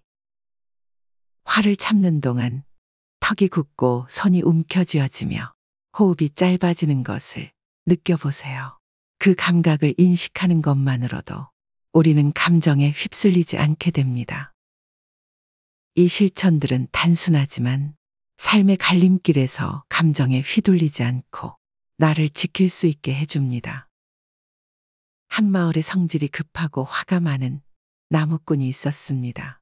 그는 사소한 일에도 쉽게 화를 냈고 화를 낸 뒤엔 늘 후회했지만 어떻게 해야 할지 몰랐습니다. 그러던 어느 날 그는 나무를 하던 길에 부처님이 우물가에 앉아 있는 모습을 보았습니다. 나무꾼은 물었습니다.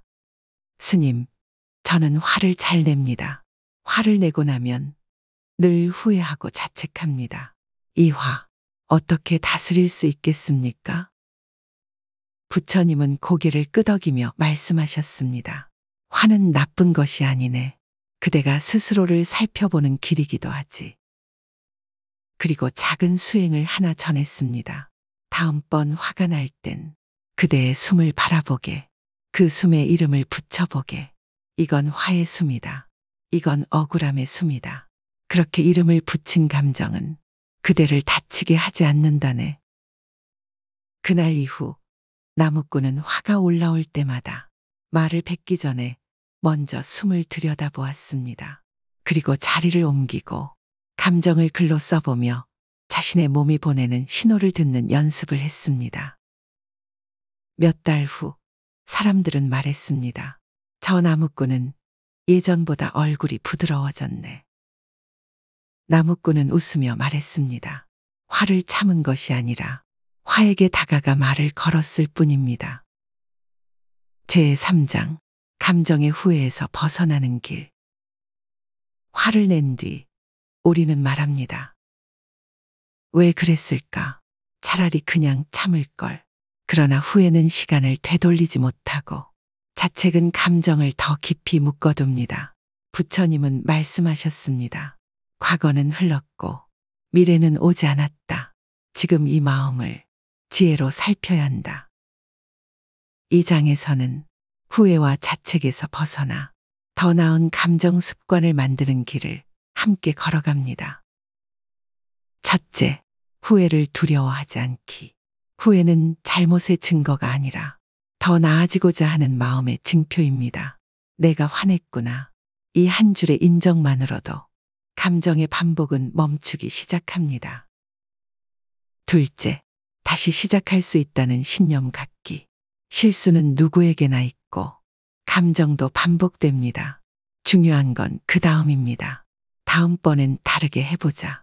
이 말 하나가 미래를 바꿉니다. 셋째, 나를 비난하지 않기. 화를 낸 내 모습을 미워하지 마세요. 당신은 그 순간 살아있었고 감정을 감당하려 애쓴 겁니다. 넷째, 작게라도 실천하기. 사과의 문자 한 줄, 표정의 온기 한 번, 짧은 숨 고르기 한 번. 그 작은 행동이 후회를 멈추는 문이 됩니다. 한 제자가 있었습니다. 그는 장터에서 상인과 다투고 큰 소리로 화를 낸 뒤 크게 후회하고 있었습니다. 며칠을 괴로워하던 그는 결국 부처님을 찾아가 말했습니다. 스승님, 저는 너무 부끄럽고 다시는 그 사람 앞에 서기조차 어렵습니다. 부처님은 조용히 웃으며 말씀하셨습니다. 감정을 뱉은 사람은 후회하고 그 후회를 품는 사람은 지혜로워진다. 그리고 덧붙였습니다. 그대가 가서 그 사람 앞에 조용히 고개를 숙인다면 그대 안에 불은 사라지고 그대의 말은 그 사람의 기억에 남지 않을 것이다. 제자는 용기를 내어 다시 상인을 찾아갔습니다. 그는 아무 말 없이 짧게 고개를 숙였습니다. 상인은 처음엔 놀란 듯했지만 그 고개 숙임을 바라보며 작게 고개를 끄덕였습니다. 두 사람은 말없이 장터 옆 그늘에 함께 앉았습니다. 잠시의 침묵이 흐른 후 상인이 조용히 꺼낸 말은 이랬습니다. 나도 그날 기분이 좋지 않았소. 그 한마디에 제자의 어깨가 부드럽게 내려앉았습니다. 서로의 감정을 더는 설명하지 않아도 되었고, 그날의 화는 더 이상 두 사람 사이에 머무르지 않았습니다. 제4장, 감정이 흔들리는 나를 이해하는 시간. 우리는 가끔 감정 앞에서 너무 엄격해집니다. 왜 이렇게 사소한 일에도 화가 나지? 왜 나는 감정을 못 다스릴까? 하지만 부처님은 말씀하셨습니다. 마음을 다스리는 첫걸음은 그 마음을 이해하는 일이다. 감정이 올라오는 순간 가장 먼저 필요한 것은 판단이 아닌 이해입니다. 이 장에서는 감정이 올라올 때 자신을 비난하기보다 이해하고 감싸는 5가지 마음 습관을 소개합니다. 첫째, 감정에도 이유가 있음을 인정하기. 내가 지금 이 말에 민감한 건 과거의 같은 말로 상처받은 기억이 있기 때문일 수 있어. 이처럼 감정의 배경을 떠올리는 것만으로도 우리는 반응 대신 이해를 선택할 수 있습니다. 둘째, 감정의 이름을 다정하게 불러보기. 나는 지금 너무 예민해 대신 나는 지금 지쳐 있어라고 말해보세요. 그 말은 마음에 따뜻한 공기를 불어넣습니다. 셋째, 남과 비교하지 않기. 저 사람은 화를 내지 않는데 나는 왜 이럴까? 이 질문은 불필요한 죄책감을 부릅니다. 당신의 감정은 당신의 삶과 연결된 고유한 반응입니다. 넷째, 감정을 내 편으로 삼기. 화를 참고 억누르는 대신 이 감정이 나를 지키려는 마음일 수도 있구나 라고 생각해 보세요. 그 순간 감정은 더 이상 적이 아닙니다. 다섯째, 괜찮아라고 스스로에게 말해주기. 소리내어 말해보세요. 지금 이 감정도 괜찮아. 그 한마디는 폭풍 속에서 나를 붙잡아주는 밧줄이 됩니다. 한 노인이 있었습니다.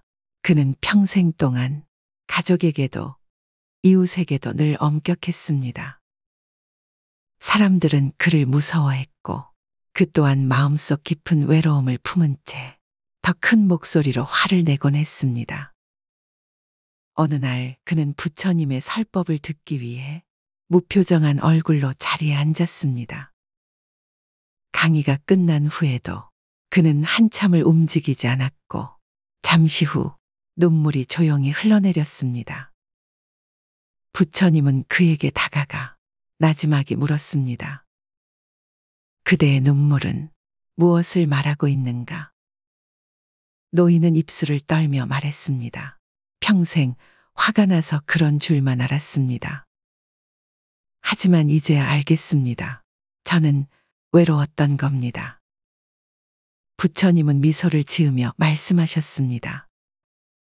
화는 때로 마음이 보내는 구조 신호이니라. 그 마음을 꾸짖지 말고 가만히 안아주어라. 그날 이후 노인은 예전처럼 큰 목소리를 내지 않았고 가끔 마을 아이들에게 사과를 건네며 잠시 눈을 마주치곤 했다고 전해집니다. 사람들은 말했습니다.